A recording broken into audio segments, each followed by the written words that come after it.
Now, one of the big surprises out of Glasgow was the competing superpowers, the US and China, issuing a joint declaration to deal with climate. That came ahead of a very important summit looming over the next 24 hours between the presidents of the two nations. Yeah, it was a surprise that there was that deal announced.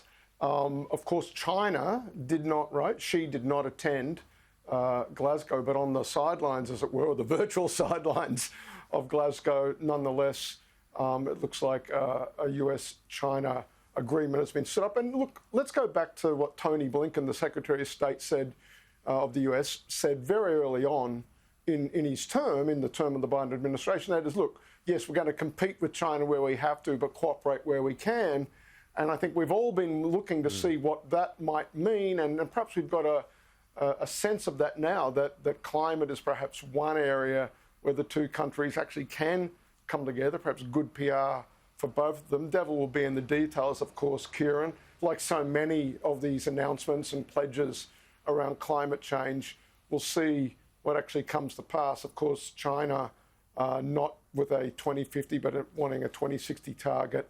And the US, of course, itself, the number 2 emitter, as you just said in the intro there, but not signing on to the phase down, but not a phase out of coal. Now, let's look at the domestic situation in the United States. Inflation data, 30-year highs, upwards of 30 years. What's the flow-on impact of that for the Biden administration? Biden's approval numbers are taking a real tumble. He's down now to just a Washington Post ABC poll that came out on the Sunday, today, in the US, 41%. Now, those are Trump-like numbers, right? We're down to a level where basically the only president to record approval numbers lower than the ones that Biden has at this stage of the term were his immediate predecessor, Donald Trump, who was historically disapproved of president.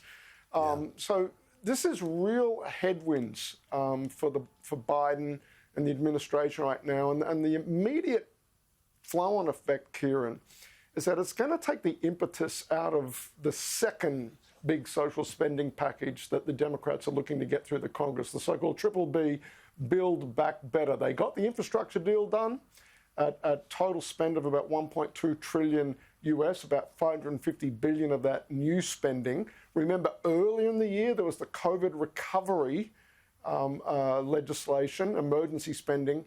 But Democrats they've broken up their legislation. They are betting the progressives, at least, are desperate to see Triple B, Build Back Better, get through. That's where the social spending is, not the hard physical infrastructure, but the expansion of the American social safety net. The impetus for that now, with inflation running at 30-year highs, the rationale is really starting to go away, because you can point to an economy that's got more money in it than goods can be serviced. That's why prices are rising. That's one argument.